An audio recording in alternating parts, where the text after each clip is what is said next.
much harder to break traction on a paved surface.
Rallycross circuits feature a mix of surfaces, so being adaptable is key to fast lap times. Control the throttle carefully on slippery surfaces and try to keep it tight to the pavement. The way to build speed between turns is to maximize your traction.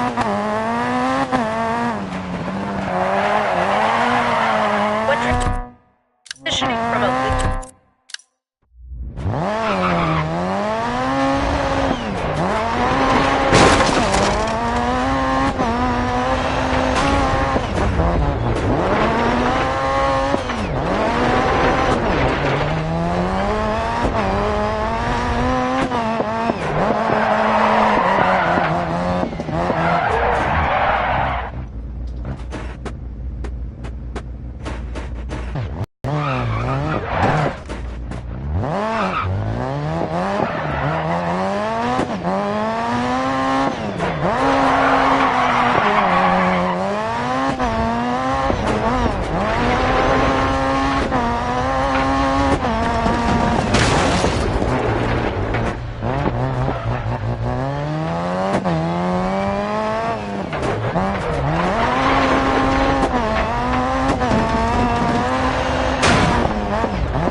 snow stages are exclusive to Sweden and present a unique challenge. Your car's automatically fitted with studded snow tires, so it's going to feel like you're on gravel. You're going to encounter a mix of snow surfaces and a variety of grip levels, but the distribution of the grip tends to be more uniform across the width of the road than you'll find with gravel. A typical snow surface features a layer of snow over ice, gravel, or tarmac. Your tires are going to naturally sink into the snow, making a big roost behind the car. A buildup of snow against the side of the tire gives you some resistance to slides and the illusion of a grippier surface. That resistance will subtly slow your forward motion, too.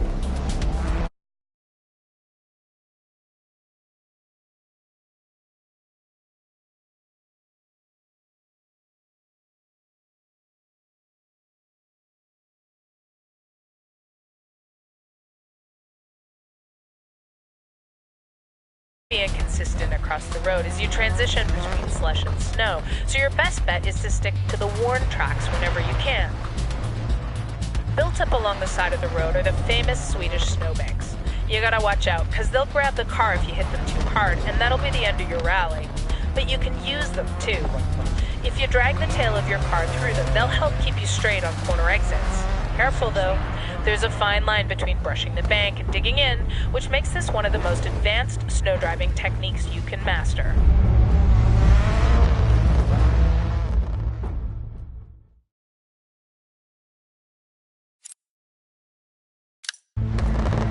Throughout your career, weather's going to play a huge part in your successes and your failures. You'll experience sun, rain, mist, fog, and snow, all with varying degrees of intensity. The characteristics of the track surface are going to change from stage to stage, and sprawling vistas suddenly change from beautiful scenery to deadly sheer drops hidden behind a thick layer of fog. Each condition demands your respect and requires a different approach to driving. Sunny conditions give you the best visibility of the track ahead, and if it hasn't rained recently, the surface will also be dry. In rally, push hard when it's sunny and dry to make up for time lost in wet conditions or to gain an advantage if the weather changes. In rallycross and land rush, visibility can actually be worse due to the dust and debris kicked up from dry, loose surfaces. Try different lines to avoid getting lost in your opponent's dust. Wet conditions reduce grip levels and, depending on how heavy it's raining, can impact visibility. In rally, put your faith in your co-driver in low visibility conditions and adjust your attack to compensate for the reduced grip. In rallycross and land rush, visibility will be better on loose surfaces, but settled water on pavement is going to cause a lot of spray. Fog is only a consideration in rally. When it occurs, it can severely reduce your visibility, and it'll test the trust between you and your co-driver. Keep an eye out for any obstacles beyond your co-driver's control, like stranded cars, and consider taking it slightly.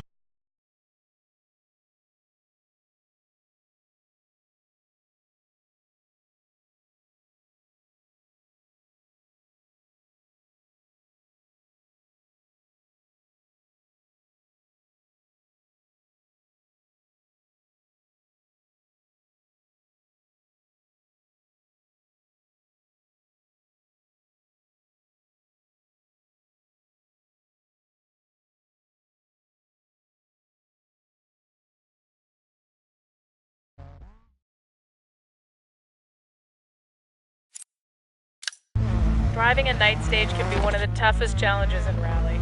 With corners and obstacles obscured by darkness until the lights pick them up at the last second, you need to put your complete trust in your co-driver to continue to post fast stage times. Supporting your main headlights, an additional light pod is attached to your car for night stages. This casts a far stronger beam, adding a lot of illumination to the road ahead. It's important you don't damage your lights during the service area before a night stage. Be careful where you put the front of the car. Any serious damage could also prevent the light pod from working when it's attached.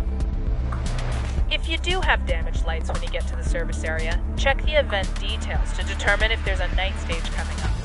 If there is, your lights can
You need to make sure you're at the right speed before takeoff.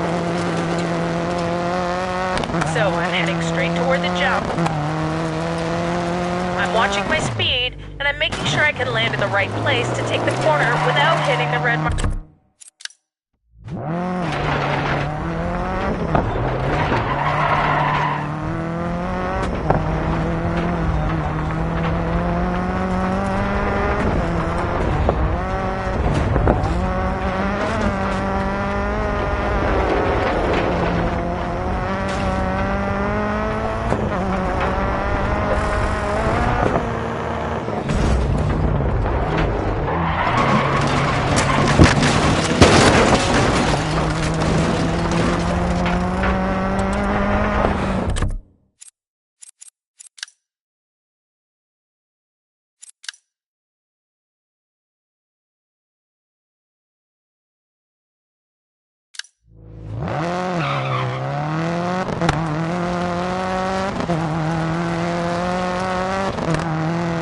When you drive into water at speed or on an angle, you'll feel resistance against the car that affects your trajectory. Try to adjust your racing line and anticipate your speed. Watch out that you don't hit the water too hard, or it could really tear up your car.